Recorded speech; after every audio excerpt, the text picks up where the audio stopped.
Good evening, I'm Oral Gibbes, and welcome to Oral Gibbes Live. I'm feeling a little awkward here for a while. Haven't done a live show. Well, we're live tonight, and I have with me our former commissioner, Mr. Elton Jones. How are you doing, sir? Very well, thanks, and thanks for having me. Good evening, televiewers.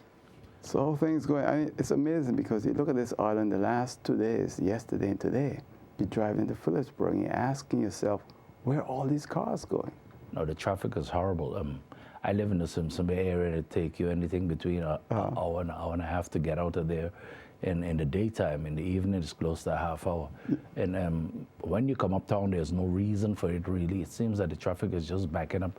People are just cruising and stopping and talking on the roads, and it's just horrible. You can't leave home in a hurry. If you have to go out, you have to plan to leave about an hour to get where you're going.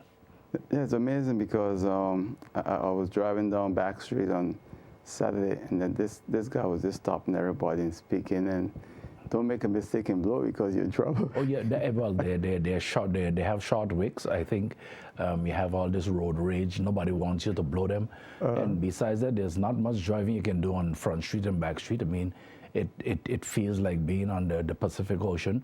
The streets are in terrible condition, and there are no plans. I mean, in the budget debate, they said they were going to upgrade the infrastructure, but I guess that's going to happen after the election because... After the election? Yeah, but I think you say those things in the budget debate because you got to give some kind of hope. But if you was going to start, and that should have been started already. I mean, there's nothing happening. It's not today the streets are like that. Those streets started sinking maybe within a year after they were set. Wow. You know, I spoke with MP Lake a few months ago, and he was saying that as quick as the budget is passed, then they're going to start to take care of all those problems, especially Front Street and Back Street. But if they as quick as the budget is passed, it's not. But you have to mobilize whoever gets the contract. And most probably be Win Roads or one of those companies. They have to mobilize all the equipment. You have to inform people that you're closing down sections for periods of time. So it's not as quick as the budget, but it takes planning towards that. And I don't see any movement on the executive to have it done as yet. What do you think about what happened over the weekend with garbage collection? You know, because the contracts will change for some of it.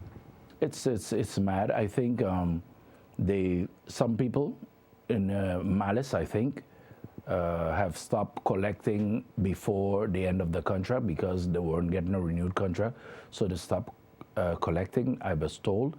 And then some other people who won bids didn't have the trucks they needed at the time. I guess they ordered equipment and it didn't arrive, so we were left with an open space where nothing was happening. Hopefully, I read today in the newspaper that has been corrected, and it should be cleared up by tomorrow. You know, it's quite interesting because I really didn't expect that to happen. I thought it would have gone a little more smoother, you know? It should have gone smoother. There is a lot of politics being played with things like the garbage collection. Some people who don't get, and a lot of the colors you back or the colors you wear determines, you know, if you get or you don't get, and people feel But you think slighted. that happened? You think that happened this that time? happens. People feel slighted, and I don't understand. And the people, some of the people that didn't have the equipment yet, those are things that government know and issuing the bid. It cannot be simply that the lowest bidder gets it. You have to have equipment in place to fulfill the contract. So, of course, it has some politics played in it.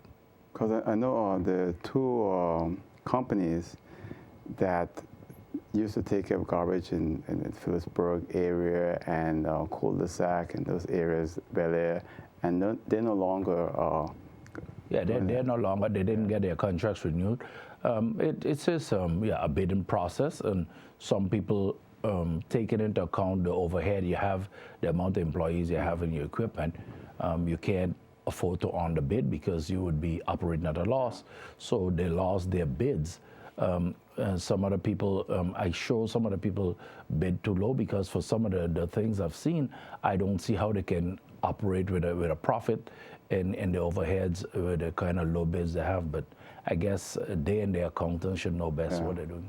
You know, I was kind of surprised when I heard that they were going to put school bus it's out on bid, you know. So, and the thing is, the government pulled back that decision to really put school bus on bidding. I'm glad you brought up that subject. First of all, government is claiming that, you know, they have the right to provide this service and to put it on bid to make sure they get the best out of it. Nobody is going to take that away from government. The fact is simply this. There are 34 local people that own these school buses. These are 34 individual entrepreneurs on the island. We have basically given away the economy in this country. These are some of the little things that local people still own. First of all, if government knew beforehand that they were going to put it on bid, you could have called in these people and spoken to them. These people learn about this from the newspaper. Secondly, the claims that government is making is totally false. Government is saying that it's becoming too expensive. It cannot become too expensive. Since 1993, these people have not gotten a raise. I don't even think they applied for a raise. It is running on the same amount since 1993. Even government salaries isn't running the same from 1993. Secondly, they're claiming that they want air conditioning and videos on the bus, which is a simple thing. Those things you could go to Miami, have your bus installed, but you have to give the present operators the opportunity to upgrade their equipment, and then if they can't meet the requirements or something, but to simply take it away from them after some 40 years is malicious and contemptuous to your own people. It is not government job to put its own people on the poverty line. And secondly, they're claiming that there are too much fights on the bus.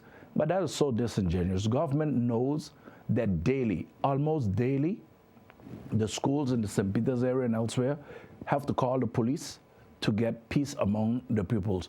There's no way that the bus driver could stop the kids from fighting. This has become a normal thing. We have made some mistakes by clustering all the schools in one area, and now we're getting the backlash from that. But you can't cast blame around. Governments are instituted to come up with solutions, not to find ways to blame other people and a way to take away from people the little they have. The bus drivers have a right to exist. It's part of family businesses. This is not no business that is out there competing.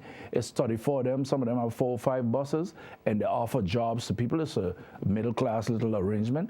And if we keep taking away everything the little people have, we're going to go over to the very rich and the very poor, because the middle class would have disappeared. And that's not government duty. And I would hope that government thought that they suspended it. I think it should be taken off the table totally. You should give these local people a chance to upgrade their equipment. And secondly, when there is a bidding, should it go ahead in the future, in the following school year, they should ensure that these become the first bidders, that these people get first options to bid on this thing, because it's wrong to have people provide a service for 40 years, and that's not taking away the fact that there might be shortcomings, but those are things that could be corrected. You cannot tell them what take you need food off people. Of course, say what you need and give them the chance to meet it. If they don't comply, then you have all reasons to say, hey, you couldn't comply. But for government to just draconian style, just take it away from people is definitely wrong, and that's not a government working in the interest of the people. It's surely working in the interest of the students. I agree with everything you said there. Now let me go and take it from a different angle, from a, say, European Dutch angle. The Dutch government have some problems in the way St. Martin is administered, and they would like to see all these things that are part of good governance. You put contracts out for bid, bidding on more than 2 or 3 companies for a job. This is just a part of what is required for an island like St. Martin, who's a part of the Kingdom of the Netherlands. Look, those things I find silly excuses. First of all, when we go to the polls and elect people, we don't elect people, or nobody ever presented a platform that says we're building a little The Hague, or we're building the country to suit the Dutch. They give a vision of how they see the country, how they think, and the people vote thereon. They have agreed in the Slotville clearing to certain things with the Dutch that I think was bad deals, but they agreed to it, and agreement is agreement, as the Dutch put it. But things like the school bus driving, those are things you can do for your local people, because we have got to have part of this economy. Right now, we control less than 3% of a $1 billion economy. The Dutch has come with the staying arm links from the company. What you get today, the government envies are run a little countries on their own, and some of them go to Parliament and explain to Parliament that they have non-disclosure clause, so they will not tell them what they're doing in contracts. These things are unheard of. But why these things are happening to us? We have to agree with the Dutch to do it their way, or we couldn't get this so-called country status that today, with all the promises of how better we would have done when we are not paying monies to Curacao, today nothing has come true. We're in a worse situation than we ever were, and up to now, until Richard became part of the government, Mr. Gibson, we couldn't even balance a budget in 5 years. So I don't see where life for the local man has become better in this status, and I don't see it becoming better anytime soon. You know, I had Minister Gibson here, who was the Minister of Finance, and he said some things that shocked a lot of people, especially in the part of employment, hiring of civil servants over the last 5 years. A lot of people really are concerned about what he said there. I don't know if you saw the program. Look, some of the things Richard said is true, but look, the government itself and government-owned companies have a duty to employ local people. These companies and government is elected by the people, and if your people need training, you send them to train. Or we have people out studying. You should cater to the needs of government in your scholarship program or your study financing program. We cannot outsource government totally. Right now, even in the Transparency International report, they have stated that one of the problems the country have is that there are too much outsiders, too much foreigners controlling top positions in the public sector. We have got to get our people. There are people who are studied already, finished in Holland and elsewhere, who have applied here. Some of them didn't even get an answer, and some of them were just simply turned down. We are still in the mindset, even though we call ourselves country, we're in the mindset of the past of feeling that giving somebody an opportunity is a political favor, and you have to back a certain color to get an opportunity, which is really terrible. But I think I understand the concerns of the minister, but government is not someone's private business where you can just decide to move people around, move them out. People have to be given opportunities in this country to make a contribution, and if they need to train, then send them to train, because there's training everywhere for civil servants and other businesses. We cannot afford to outsource this country to the Dutch, the Caribbean, and the Suriname while our people beg for bread. I want to go back a little bit, because I think, you know, I always say in this program that history is very important. And I can recall when you served as a commissioner at one time, yes, a council member, and the hurricane of 1995, the 5th of September 1995, yeah, Hurricane Lois, you was at the time in government. Yeah, I was a DP at that time. Yeah. Could you imagine, when you look back to that time, and you look back and you look at St. Martin today, and I don't think anyone understands this better than you, because you worked as a commissioner at a very, very difficult time in the history of St. Martin. What's your feeling? Because a lot of things happening today, you can trace back to 1995. Look, after the election of 1995, the country was already under higher supervision. There was very little the political body, so the body politic, could have done any decision, even things that was considered normal in this country at that time, where when people died, you would help the family with burials and stuff like that. Those things had to go to the Governor Saleh in Curacao, to have it signed off on. There was nothing you could do. De facto, there was an executive council, but the Lieutenant Governor, Mr. Dennis Richardson, really run the group, because if he said no, you wouldn't get anything done. And then they came with the sector directors policy, this new form of government, and the sector directors themselves were little governments on their own. You would sit in an executive council and take decisions, and the sector directors just wouldn't carry it out. Or they would send you a lengthy report instead of executing what you wanted. They will send these long reports that you have to read. But basically, we weren't getting a rock move. Transform that to today. We have the Secretary Generals, and they are taking decisions over the executive head because they feel they're more powerful than the executive. It's a system that we are importing that we have completely no control over. And the reason we're in these situations is because we have no idea or any inkling of where we want to take the country. So we take in the lead from other people. What other people says is where the direction we go, and then we get in chaos because we don't have all the facts in place. So not much has improved over that time. Today, when we had a higher supervision, all these things were going to be cleaned up. Today, you see more politicians, more members of government are being investigated than before. It seems like there's a concerted effort to lock up the whole leadership or move all the people in leadership position in this country away and bring in outsiders to run this country. And it is wrong. We have boasted of spending 33% or more of our budget on education. And I believe in statistics will show that we have the brain power and the resources available for our people to run this administration, but we're refusing and we're not making enough effort to recruit our own people and get them back on the country. But the thing is, when we bring our own people, they're highly educated. And politicians want people who they can push around.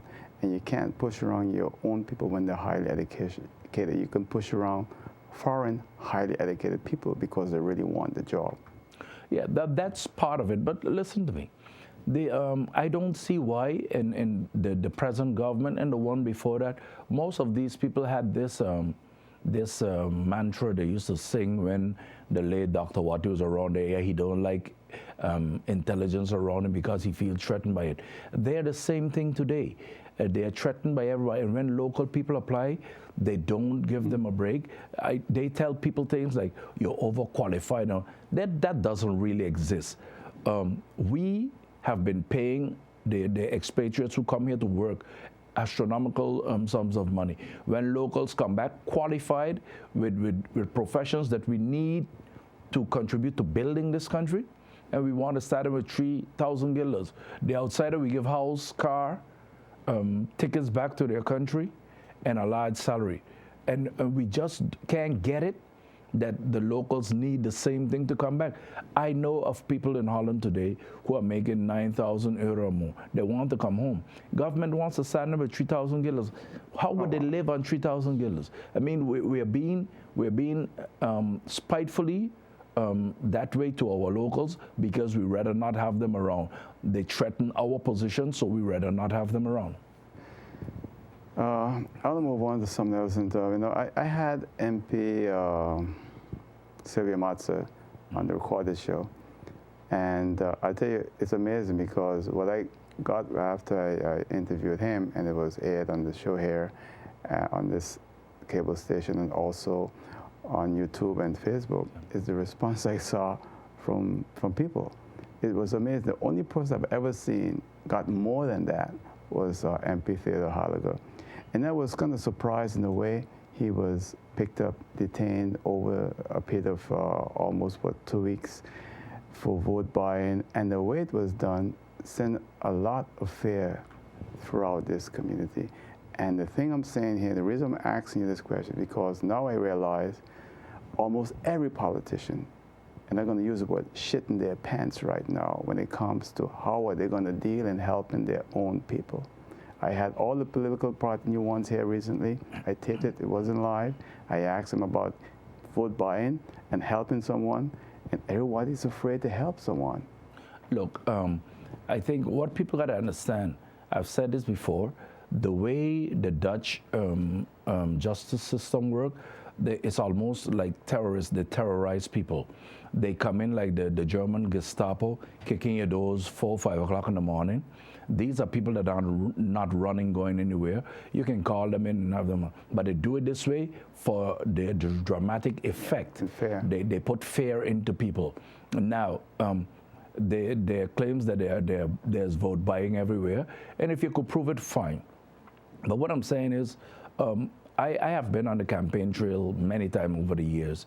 You go to somebody's home and GB is cut because the person can't pay their GB bill.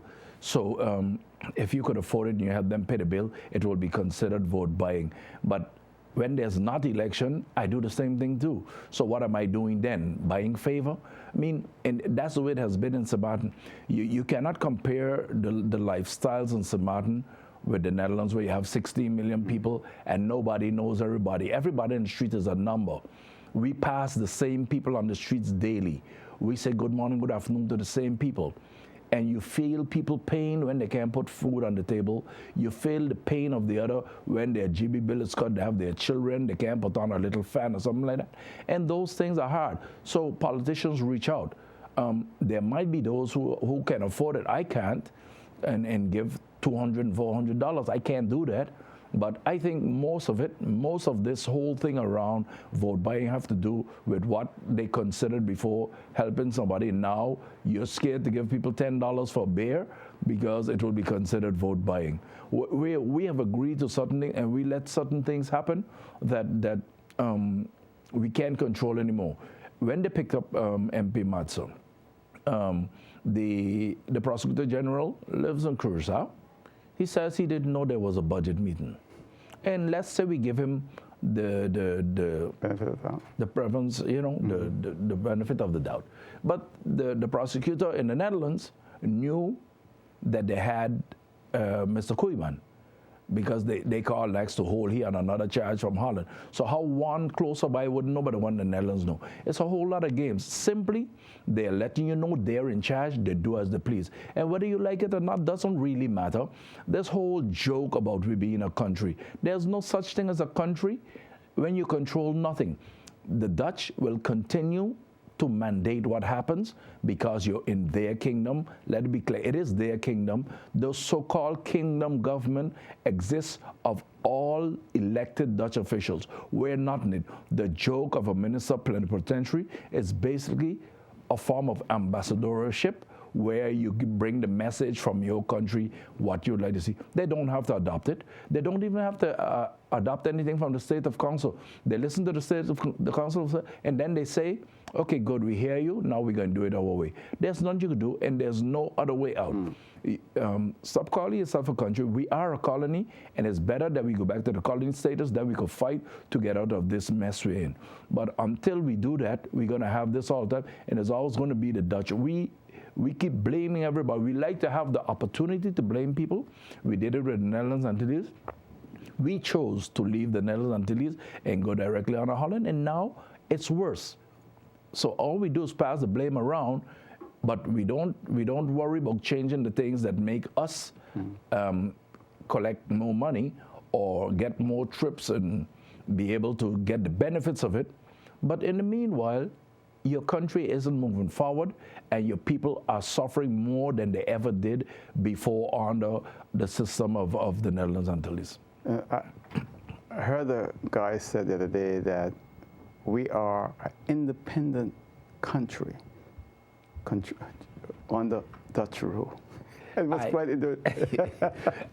There are certain things that are required to declare yourself independent. First of all, you can be an independent country and your flag flies subordinate to somebody else's.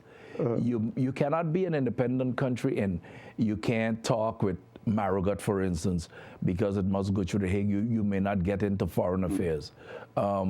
You can't determine who come to your country and who's given what. Immigration in those states, the Justice Department, it's totally out of your hand. If people want to fool themselves and thinking that we're independent on Dutch, it doesn't exist. Even the so-called country status, country within a country, is a political farce. I've looked hard on what I've even Googled. It doesn't exist nowhere. It's a construction of the Dutch to first of all, it was done so when Aruba had chosen to go independent and then changed their mind, and they just pass it on to when the dissolution of the Netherlands Antilles. It doesn't really exist, and we're not a country. We are still a colony, And the so-called prime minister and the president of parliament is simply the speaker of the house and the leader of government. You can't be a prime minister. They went to New York to the United Nations, prime ministers and what have you. The Netherlands had 3 of them. Prime Minister Rutte was sitting up front, and the rest was backbenchers, because you don't really have a strategy. You're not a country. Well, it's amazing because a lot of people still, no matter what you say or I say or others, they still have this in their mind. It's so strange, huh? There's a lot of false pride in my country, and maybe it's a good thing. People need something to hope for. I read a report where there was judging the passports of various independent nations, and St. Kitts and Antigua and those countries, and St. Kitts was number 6 on the list of, best accepted passport. I think they only had a problem with Canada because there was some Iranians or Syrians that used the passport to get into Canada, and that created. But we have made this argument before. Passport is a document that allows you to go to and they can put requirements. They say you need a visa to come here. We decided through the Dutch system that people from Southern Ireland need a visa to come here too. But you cannot boast of being in. The fact is, it says on the passport, if you have it, it says it's the property of the state. And we're not a state, we don't own a passport. It is the European passport under the Kingdom of the Netherlands. And we have nothing to say in it. So this thing about being a country is just a farce, and those who try to sell it from Phillipsburg are being disingenuous and simply fooling the people. The thing is, I always say that, if you don't have money, you can't travel. Of course. And so you can have even an American passport that is accepted in many parts of the world, but if you're broke, you can't travel. So. You can't travel. Look, the people of St. Martin are accustomed of a certain lifestyle. The lifestyles are going backwards now. We thought that after the 1995 hurricanes, when we had all this debacle with the shack culture, so we were tackling it. If you're driving coming up from Colby now, you look up on the side of the hill there, K Hill, it's a whole thing down K Bay. The shack culture seemed to have exploded more. We have opened the gates for more people to come in. And after the Brooks Tower, more people come, but they haven't been able to find adequate housing, so people will not lock up anything where they can be shaded from the sun and rain. The so-called low-income homes that government has provided in Belvedere and the emergency homes around the island are being too costly for some of the people on minimum wage. There are people who are going home with 1,400 guilders and paying 1,100 guilders in rent. And if you consider that they still have to pay GB, they have to, maybe they have a little cable, of course you need entertainment, and they basically have absolutely nothing left for groceries. So the standard of living is going backwards. The people can't afford to maintain it. The slave wages we pay. I know of one hotel on the country today is paying people 600 guilders every 2 weeks, which is 1,200 guilders in St. Martin, which is way below the minimum. And if I know, I'm sure people in government knows, because if they would take the time to come tell me, I'm sure they will tell the elected officials. But nothing is being done about it, because some of these people are the campaign financiers, and they're allowed to look it through the finger for these folks. In the meanwhile, we are doing absolutely nothing to assist our people, to try to pull our people out of the situation they're in. It is horrible, and I think one of the things that people will really have to ask their government officials, because some of them have been there since Louis or before, is what else you could promise me you'll do that you haven't done in the past 20 and 30 years? I mean, what have you done for me lately? Things are going backward and there's nobody to turn to. Well, Mr. Jones, when you look at St. Martin, there was a time when we used to get on a plane and fly to Puerto Rico in the morning on a Lockheed 1011, American Airlines, fly back in the evening, $60, $70. I was recently in Puerto Rico, and I read a piece in the New York Times where they're declaring Puerto Rico now like a humanitarian crisis. Puerto Rico over $70 billion in debt, taxes, sales tax 11.5%, with additional municipal taxes, etc. It's a disaster waiting to happen. Let me just take this call. We're going to come back to that, all right? Oral Gibbs live on caller. Hello. There, caller? Good night. How are you doing? I get it, Mr. Wood. You know what I'm calling concerning? Those garbage bins. The garbage is all over the road. It's so ridiculous. It's very shameful that those have been passing. All those garbage around the street. All the garbage bins been picked up and without any warning to anybody. Okay. Yeah, what I've learned about that is some of the people who have lost their contract, they have no longer a contract with government, they remove their bins. The new which is their right to do. Is their right as their bin. The new contractors apparently didn't get all the equipment in time, so there's a void in certain areas with the bins, and I've seen some of it in the country area where garbage is just thrown where the bin used to be. The spot is there, so you just dump it there, and it's their problem to pick it up. So we have to be a little more diligent too in keeping our surroundings clean. I understand the difficulty when the bin is not there, but as citizens in this society, we too can hold our garbage in bags until it's picked up and not just throw it on the side of the street. Oral Gibbs live in caller. Hello. Hello? Yeah, hello. You're on live caller. Hey, hello, good evening. Good evening. I like this conversation you're having tonight. I'm about a 30-something-year-old islander, and we always have these conversations on the corner, with my friends, and we had this conversation the other night about this independent country thought, and we laughed a lot because we're saying we're independent, but we still carry the prices of the groceries in Gibbes, in the store, and we're still carrying the passport. Even though it's an international passport, we're glad to have it, but we need a change. It's just like slavery in a different form in 2016. The Dutch telling whoever, the governor what to do, and he just showing us gold like later. Yeah, build us some new bridge. Yeah, put some coconut trees on the farm field. Yeah, the people in here like that. That we know for ourselves is different, but we got too much head, as they say, the old St. Martin say. We got too much cook in the soup, So everybody wants a piece of it. St. Martin doesn't know what's going on. Everybody knows till you get any money. Everybody knows when time with Bada Bing. But we lost. Being on the ball. Politicians lost the ball. We got to just go back some balls in this island and hold our own. That's why I like the French. Because even though they don't do the thing, you can see what you want. You running them how you want, though. You better come correct, else everything shut down.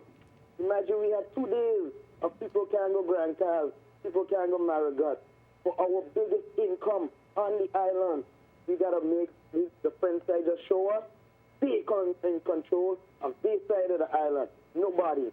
Not the gendarmes, nobody. And that's what we need to do. Can I ask you a question before? Can I ask you a question before Mr. Jones responds? You there, caller? Thanks for the call. I think what you hear, and I'm glad a young person called in because this country is if they're the future leaders, they have got to start standing up for things that they believe in. I think one of the things that most administrations in Seman have been telling the people, yeah, but if you hold a protest, it's going to run the tourists away, and we have a one-pillar economy, which is true, we have a one-pillar economy, but the tourists that come here understand people demonstrating for the rights, because it happens in New York, Miami, everywhere, when people stand up for the rights. We cannot allow people to trample over us under the farce that it would damage the economy. As I've said before, we don't own 3% of this economy. Today we have nothing. Some of us can't send our children to school, put food on the table, so you can't damage anything you don't have. It's not in your benefit. Oral Gibbs live in caller. Hello. Good night, Mr. Gibbes. Good night, sir. How you doing? A long time I haven't heard you. How are you doing? Long time I hear from you, man. Yeah. I have a question for me. Mr. Jones, you mentioned quite properly the situation to Martin and what it means to be independent and what is independence. We are not an independent country. You talk about the problems, Mr. Jones, very fine. But I'd like for you, because you know me very well, because we sit down and you spoke in my house in Belvedere. You never come back there, and you're a person, or I'd like to continue with that dialogue. But my question is this, Mr. Jones. You talk about the problems. Give us, in a short breakdown, what is the solutions to help St. Martin? Because regardless of what happened, we all suffering from that. You might have $200 and I might have $1, but we still, somewhere or other, we getting the same shaft all the time. What is the suggestion, what solutions you have for what is taking place in St. Martin? Because it seems like the politicians and them just don't care no more. Okay. Let me have Mr. Jones respond. The solutions in this country is going down.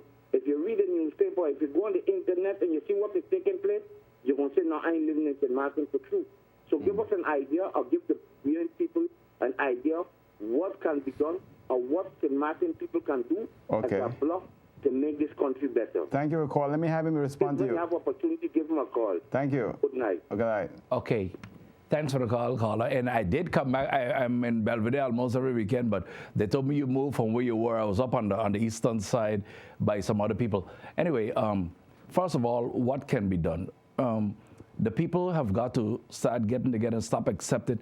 Government is not some magical thing.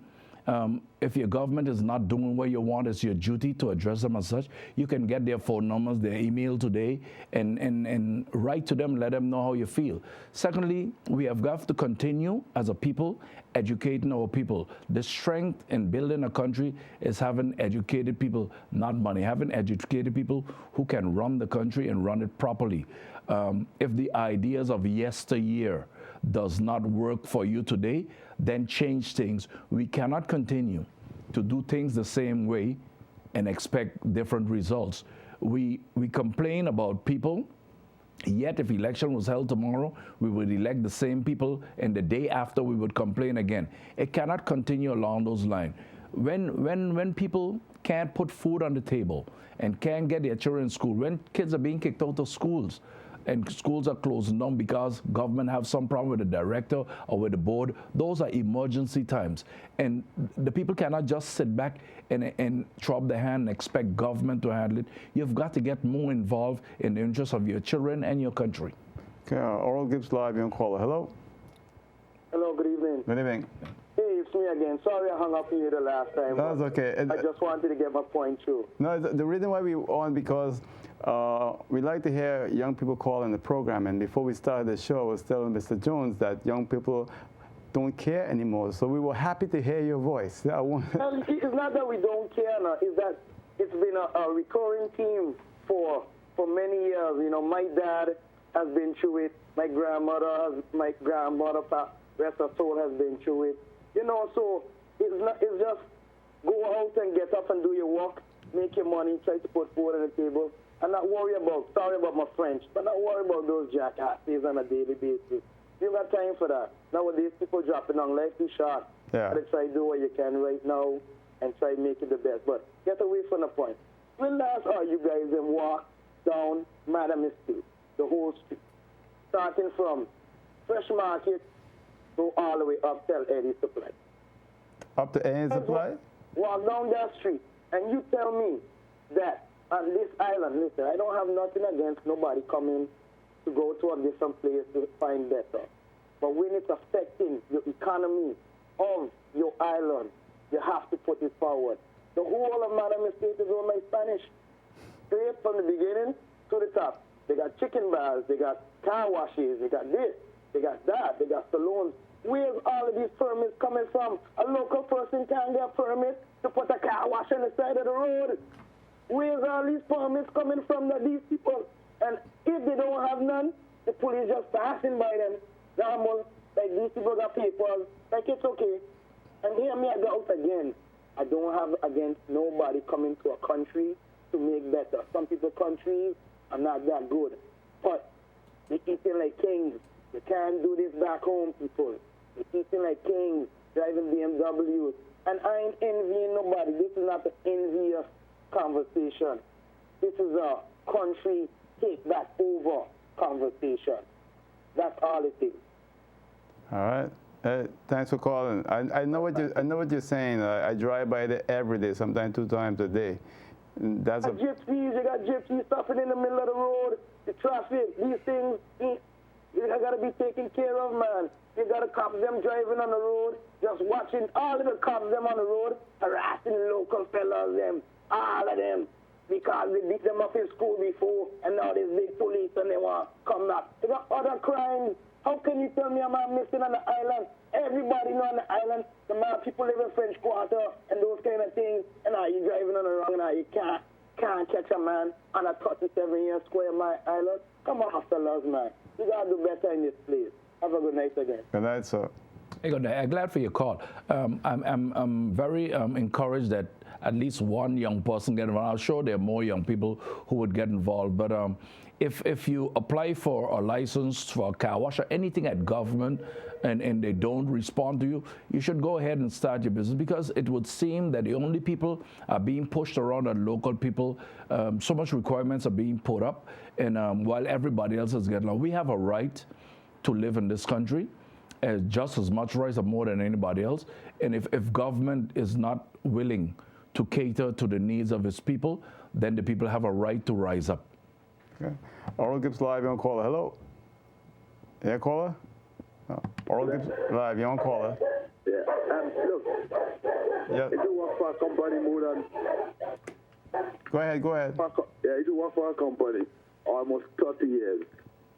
And then a new management, they buy the company over, and then management just decide to push you aside, put you in a uniform, send you on a post to work because you work after the station. You was administrating for more than 28 years of your life. How do you think that look?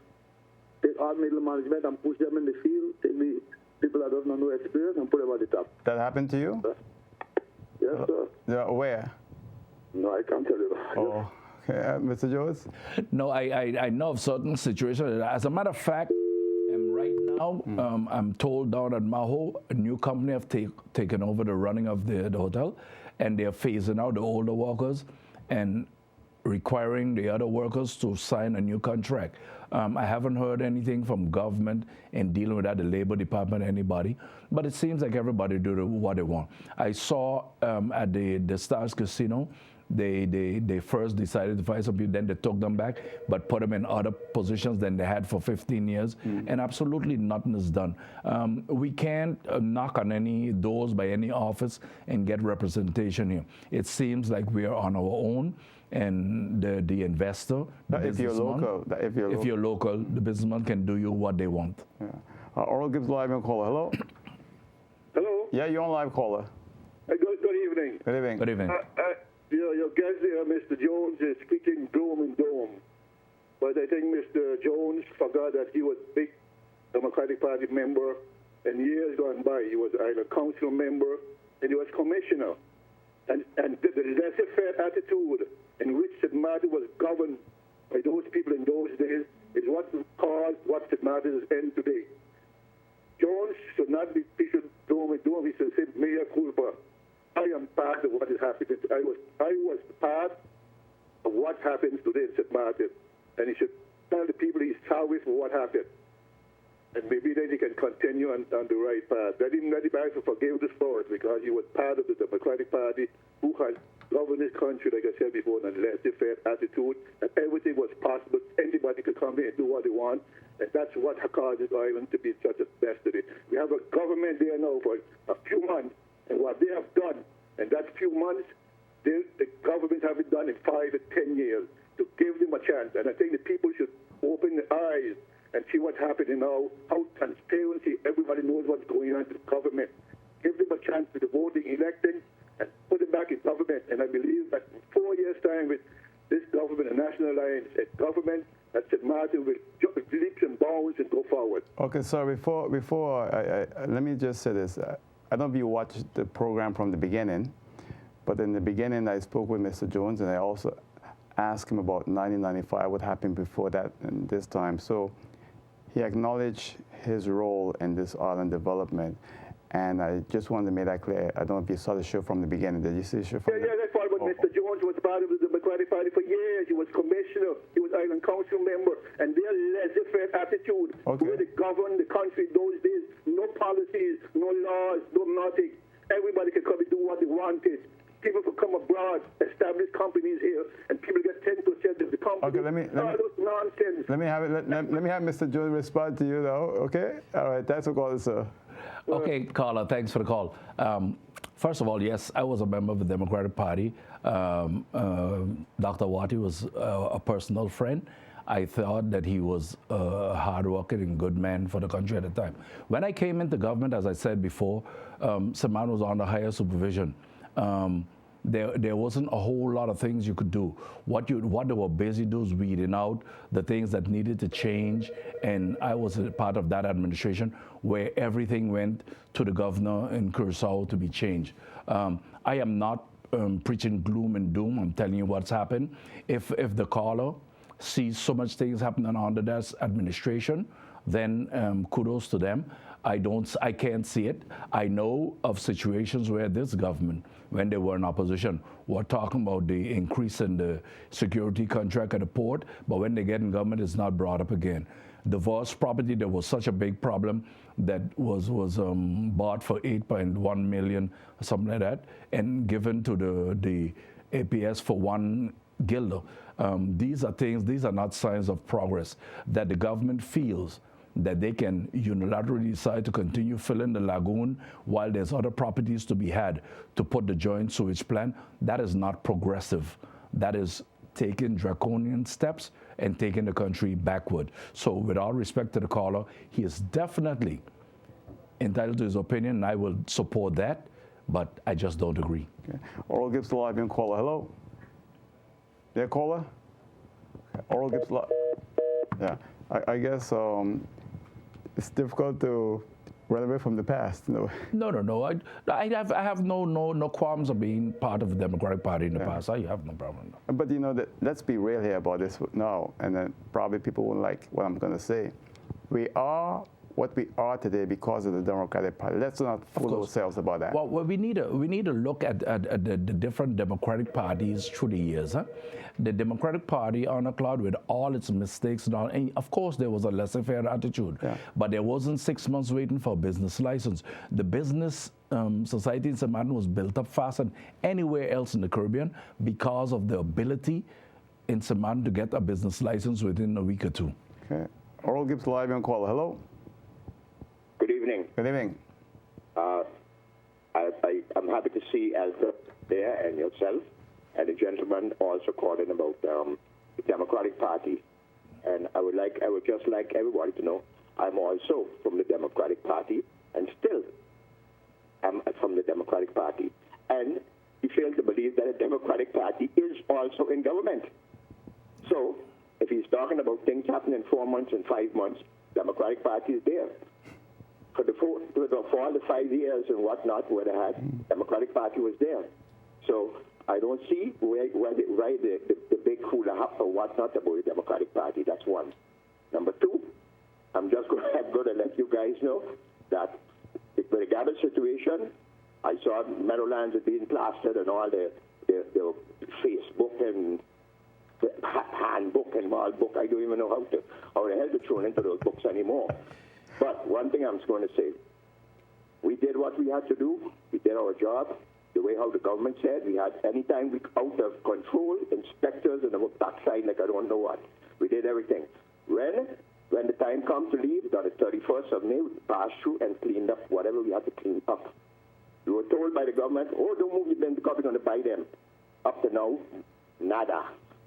And the problem what we have is we said, since we did not win in the bidding, we said, listen, what we're going to do, we have our vehicles and so on. If anyone is interested in renting them, no problem, we are here. All you have to do is make sure you bring a letter or a paper from a local bank, no foreign banks. I don't want anybody knocking on my door for them on in. But I'll tell you understand what I'm saying. Bring it from a local bank, and there's no problem. You have a deal. 1 or 2 of the contractors did that. They came in and they said, Mr. Richardson, so and so and so. We call We make sure we call the bank. The bank said, no problem, these fellas are good. They are good. We said, okay, no problem, then you can have it. Those that got the biggest district that we had called us and told us, yeah, come, we're going to bring, brought a bank from God knows where, I don't know, I never heard of the name. I said, partner, I'm sorry, whenever you bring something from a local bank here on St. Martin, we'll go ahead with that. It was not done. Mr. Okay? So I'm almost... We moved out things. And after that was finished, all of a sudden now, these guys, we see something like, I don't know, they look like from outer space, some kind of funny-looking things in each one of the districts. And I am saying that we don't have nothing to do with that, but I'm just saying that I love St. Martin more sometimes than I love myself. And I see to it that our districts that we had is clean as a whistle. And we make sure that we put on things now. I'm pressed for time. I'm pressed for time. Put down there all over the place. I mean, Mr. Gibbes can see it because he passes every morning. It is shameful. So what I'm saying is, Mr. Richardson, I'm pressed for time, but I want to say that. Okay, hold on, don't hang up. Don't hang up. Right now, don't hang up. What they come in, and we are going to make sure that we're going to help them in what way we can and clean this island spotless before the end of this week. Don't hang up. Let me just say this. Go ahead. I just have to say this. You have done a great job. I want to thank you for your service in Meadowland to this country. You did a great job and make sure executing what you had to do. I can say the same thing for Clean St. Martin. You know, I know the two of you lost in that bidding, but you should be proud of the work you did and your workers, really. So I have to go to break, but I just want to let you know that you did a very superb job. I don't, Mr. Yes, I think they really did a great job. I used to see Free in the morning, 5 o'clock on the road, later in the afternoon driving around to make sure everything was done. People gonna have their say, and I don't know how the bid went, but I honestly believe when you change over one company to the other, things must be in place before you start making switches. All the time, and Mr. Jones, we just have about a minute. Anything you want to add? It's all yours. No, I would like to thank the callers who called in. Of course, I'd like to make a quote that I read from John F. Kennedy, that most people would like to have their children become parliamentarians and prime ministers and other offices, but they don't want them to go into politics. Well, unfortunately, the one is not possible without the other. Politics has its great parts where you can serve your society and contribute to its development. Of course, the part with corruption and other things are the littlest parts, and they can be ironed out. And the system takes care of that, whether it's the judicial system or the self-cleaning system. But I think people should consider serving their community in political positions, because that's how you come with visions, new views on how things should be going forward. I'd like to thank you for the invitation, and have a good night. Well, Mr. Jones, I want to thank you for coming here and being my guest, and I know that you don't have anything to be ashamed of. You serve this country, and you serve it well. Definitely. I'm not ashamed of it, I promise you that. All right, so thanks again, much success. And that's it for now. I'll see you next time. Until then, good night, take care, bye.